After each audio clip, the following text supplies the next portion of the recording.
Released in 2006, this BMW motor ran all the way to 2016, and it is one I would advise all of my audiences to avoid heavily. And there's only a few cases in which I would say you should go ahead and buy this used motor. Case number one, you really care about your mechanic and you want to pay off all his debts and bankroll his lifestyle. If you want to do that, great engine, go ahead and get it. Case number two, you want to put your mechanic's kids through college, right? Pay off their university tuition. Case number three, you want to become a mechanic. If you do actually want to start wrenching and learn, this is a great platform. And case number four, in which this engine's a good idea, I'm going to leave that to the very end because that is a very legitimate reason. And that's the only scenario in which I would say that most people should get this BMW. Now, it is one of BMW's most controversial motors and it has people in many camps, right? It's really divided people. There is a side of the community that hails this as the modern 2JZ, which is very high praise, right? They call it the German 2JZ. And then there's another community, right? There is a part of the camp that says this engine's so bad, it actually made us leave BMW, right? I've got a lot of people who I speak to in the car community. Many of them are my friends and they're from different sides, right? They own Japanese cars and German cars. But a lot of people who've owned this BMW motor and a lot of people who have been BMW fans have actually left the brand because of it. So is it really that bad? And what exactly is it? Well, guys, I am talking about the BMW N54 engine. The BMW N54 is a twin turbo straight six motor. It can be found on pretty much all of the 35i petrol models between 06 and 09. Even though it was made all the way to 2016, they started phasing it out once the BMW N55 came out and replaced it. The BMW N55 PWG was a solid replacement, but it had its own issues as well, but that's a topic for a whole different video. A bit about the engine and a bit of good, okay? So this was a very innovative engine, and BMW, this was the first time they took their straight six, which is their bread and butter. Everyone loves BMWs for their straight sixes. I bought a N55 EWG engine as well. I love BMW straight sixes. This was their foray into making it turbo for the first time. And this was back in 06. Imagine, back in 06, guys, turbo cars were barely coming onto the scene back in 06. And what BMW did is they went ahead and took two turbos and strapped it to a straight six-cylinder motor, right?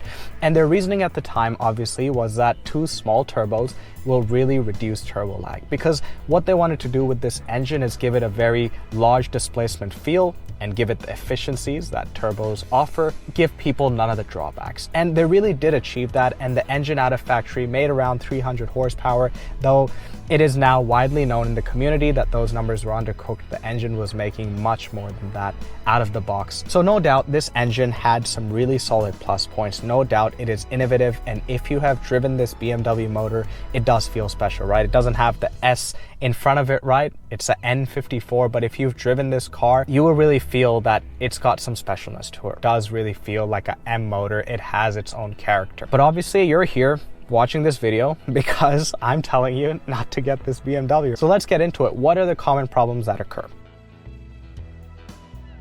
First of all, guys, let's start right with the turbos. You've got wastegates rattling, and that sort of presents itself early on, and especially at the start it presented itself, and a lot of people lived with that rattle. They didn't like it, but eventually it did lead to turbo failure, and that's what was scary, right? A lot of people lived with these rattles maybe 2-3 years, and then down the line, guys, their turbos would fail.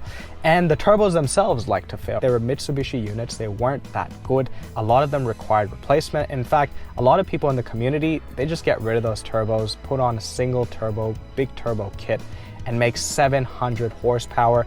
And that's one of the good points of this engine. It can make a lot of power on a stock block just with a big turbo kit, though I wouldn't advise you do that, but it can. It is very solid internally. The next issue, obviously, was the piezoelectric injectors. BMW, again, innovation, you get the theme here, went to piezoelectric injectors, which were very, I mean, even today, that is very new type technology, right? And, you know, they later had to ditch it. And they went with these injectors, and obviously they're very expensive. They love to fail.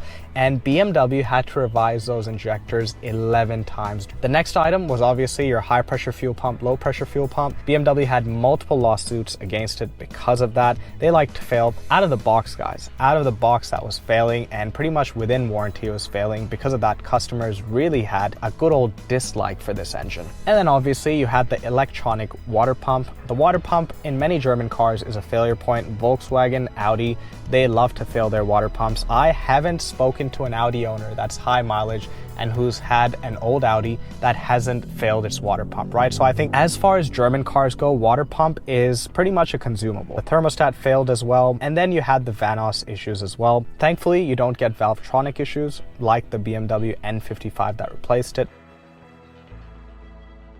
Valvetronic is a very problematic system in the N55. If it fails, has massive repercussions, so thankfully you're safe. So you had all these issues, but we haven't even gotten to the regular BMW issues because those were just N54 issues. And BMWs regularly, if you're part of the community, you know they've got their issues. You've got all your gaskets, all your plastic bits, all your cooling systems. So this engine had all of the new N54 issues, and it had a bunch of the BMW issues. You had your valve cover gasket, you had your oil filter housing gasket, you had your serpentine belt system, right, with the pulleys, and I had this on my N55 where a pulley popped off. A lot of people, they have their serpentine belts in this engine and it keeps popping off. Obviously the charge pipe made out of plastic. You could have coolant hoses just popping off or just being heat cycled and damaged over time to deal with regardless on all BMWs, and you had to deal with here as well. Thankfully, the silver lining of this engine, guys, though it can happen, but the silver lining is the bottom end is strong. You're not running into rod bearing issues, which a lot of BMWs have, which the N55 that replaced this engine had. The BMW N54 is one of my favorite engines because it paved the way. The BMW N54 crawled so the N55 could walk. The N55 walked so the B58 could run.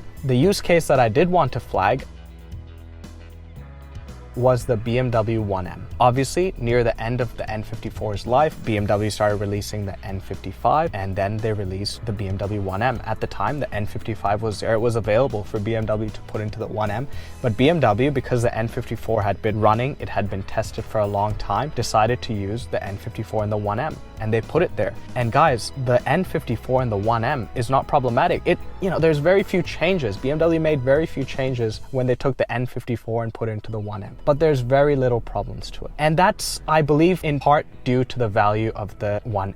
As soon as the 1M came out, it became a modern day legend, and rightfully so. In Australia, it hasn't depreciated a dime, and I believe now it has started to appreciate, right? It is going up. And because of those values, because of the pricing of that car, people have maintained that engine very heavily, very nicely, and owners have really enjoyed it. And if there is a case to be made for the N54, it is the 1M. And the 1M is a BMW that I would say even a Toyota owner can buy.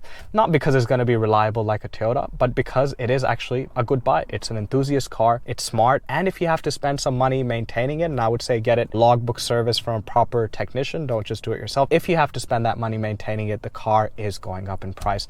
It's one I would recommend. Otherwise, guys, the BMW N54, it's an avoid for me. The juice, as they say, is not worth the squeeze. Thanks for watching, guys. I'll catch you next time.